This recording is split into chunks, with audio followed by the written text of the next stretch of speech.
हाल ही में geological society of American journal में प्रकाशित रिपोर्ट में जीलैंडिया को 8वां महाद्वीप माना गया, जिसका क्षेत्रफल 50 लाख वर्ग किलोमीटर है, जो भारत के 3,87,000 किलोमीटर स्क्वायर क्षेत्रफल से लगभग 17 लाख वर्ग किलोमीटर अधिक है।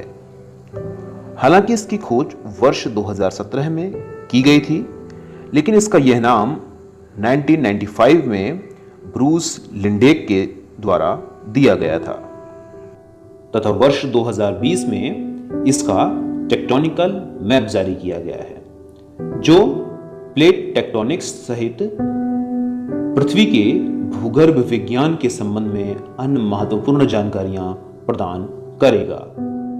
इसका 94% हिस्सा जलमग्न है और पानी के बाहर के हिस्से को वाल्सा पिरामिड नाम दिया गया है, जो ऑस्ट्रेलिया के लॉर्ड होवे आइलैंड के पास स्थित है। तो आइए सबसे पहले समझते हैं कि महाद्वीपों की उत्पत्ति कैसे होती है, इसके पीछे कौन कौन से सिद्धांत कार्य करते हैं तथा जीलैंडिया को 8वां महाद्वीप क्यों माना जा रहा है। आपको बता दें कि हमारी पृथ्वी पर वर्तमान में 7 महाद्वीप पाए जाते हैं, जिनके नाम एशिया, यूरोप, अफ्रीका, ऑस्ट्रेलिया, उत्तरी अमेरिका, दक्षिणी अमेरिका तथा अंटार्कटिका हैं। महाद्वीपों की उत्पत्ति से संबंधित सबसे महत्वपूर्ण सिद्धांत महाद्वीपीय विस्थापन का सिद्धांत है। इस सिद्धांत की वैज्ञानिक व्याख्या एल्फ्रेड वेगनर द्वारा की गई थी। इनके अनुसार कार्बोनिफेरस युग में सभी महाद्वीप एक स्थलखंड के रूप में थे, जिसे पैंजिया कहा गया, और यह पैंजिया अपने चारों ओर स्थित जलीय सतह पर तैर रहा था, जिसे पैंथालसा नाम दिया गया। कुछ समय पश्चात यह गुरुत्वीय एवं उत्प्लावन बलों के कारण यह विशाल भूखंड 2 भागों में टूट गया, जिसके उत्तरी भूखंड को अंगारालैंड तथा दक्षिणी भूखंड को गोंडवानालैंड नाम दिया गया। इन दोनों भूखंडों के बीच उथले जलीय क्षेत्र को टैथिस सागर कहा गया और इस प्रकार टैथिस सागर की उत्पत्ति हुई। इसके पश्चात जुरैसिक पीरियड में गोंडवानालैंड में विखंडन हुआ, जिसके विखंडन से प्रायद्वीपीय भारत, मेडागास्कर, ऑस्ट्रेलिया और अंटार्कटिका इससे अलग हुए और इसके साथ ही हिंद महासागर की उत्पत्ति हुई।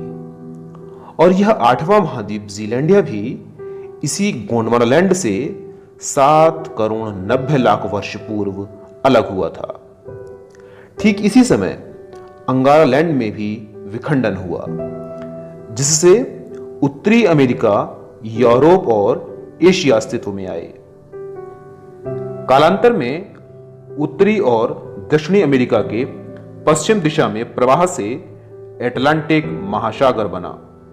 साथ ही पश्चिमी सीमा पर अवरोध के कारण रॉकी और एंडीज पर्वतों का निर्माण हुआ। इसके अतिरिक्त 1960 में हैरी हैश ने सी फ्लोर स्प्रेडिंग मॉडल का कंसेप्ट दिया, जिन्होंने माना कि सागरीय तल गतिशील है और मध्य महासागरीय कटकों पर कन्वेक्शनल करंट अर्थात संवहनीय तरंगों के माध्यम से पृथ्वी के मेंटल से गर्म मैग्मा ऊपर उठता है और वह दोनों किनारों की ओर फैलता है।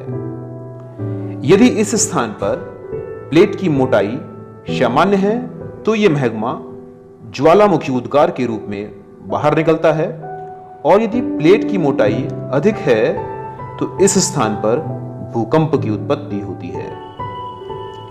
आपको बता दें कि मध्य महासागरीय कटक आपस में जुड़े हुए पर्वतों की एक विशाल श्रृंखला होती है, जो पृथ्वी के धरातल पर पाई जाने वाली सबसे लंबी पर्वत श्रृंखला है।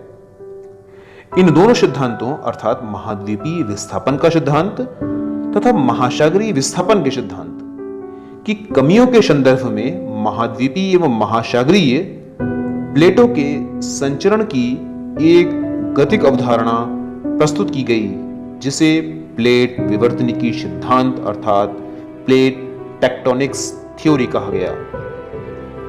इसके अनुसार पृथ्वी अनेक छोटी एवं बड़ी प्लेटों में विभक्त है, जिनमें से 6 मुख्य प्लेटें तथा कुछ गौड़ प्लेटें भी हैं। इन 6 मुख्य प्लेटों में भारतीय plate, African plate, Eurasian plate, American plate, प्रशांत प्लेट, एंटार्कटिका प्लेट हैं, जबकि गौड़ प्लेटों में Arabian plate, Philippines plate, Caribbean plate, Nazca plate तथा स्कॉटिया प्लेट को शामिल किया गया है।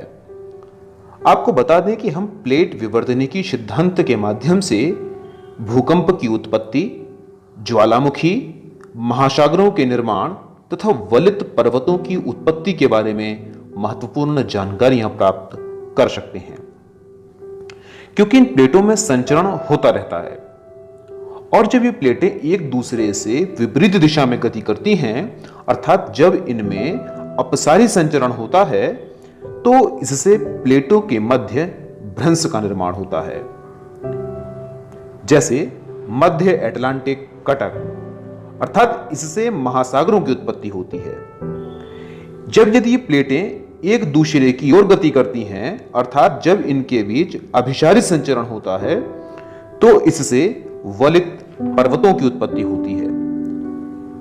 इसमें भी 3 कंडीशंस बनती हैं, अर्थात जब महाद्वीप से टकराते हैं तो इससे वलित पर्वत बनते हैं, जैसे हिमालय पर्वत, और जब महासागर से टकराते हैं तो महासागरीय गर्त का निर्माण होता है, और यदि महासागर महाद्वीप से टकराते हैं तो इसके परिणाम स्वरूप महासागरीय गर्त और वलित पर्वतों का निर्माण होता है, जैसे रॉकी और एंडीज पर्वत।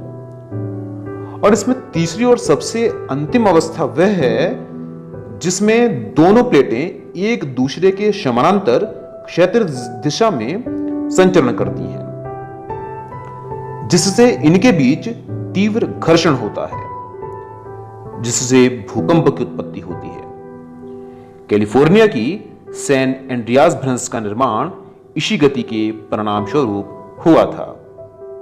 तो इस प्रकार हाल ही में जो जीलैंडिया का टेक्टोनिकल मैप न्यूजीलैंड के वैज्ञानिकों द्वारा जारी किया गया है, वह भविष्य में महासागरों के तथा महाद्वीपों के बनने के बारे में अन्य महत्वपूर्ण जानकारियां प्रदान करेगा। इसके माध्यम से हम महाद्वीपों तथा महासागरों के साथ साथ भूकंप की उत्पत्ति और ज्वालामुखी विस्फोटों के बारे में पर्याप्त और अन्य महत्वपूर्ण जानकारियां भी प्राप्त कर सकते हैं, क्योंकि महाद्वीपों के निर्माण और इसके बनने की उत्पत्ति का सीधा संबंध प्लेट विवर्तनिकी से होता है। और ये लॉर्ड होवे आइलैंड के पास अर्थात न्यूजीलैंड से लगा हुआ यह जो द्वीप खोजा गया है, इसका 94% हिस्सा तो जलमग्न है, जबकि 6% हिस्सा बाहर है।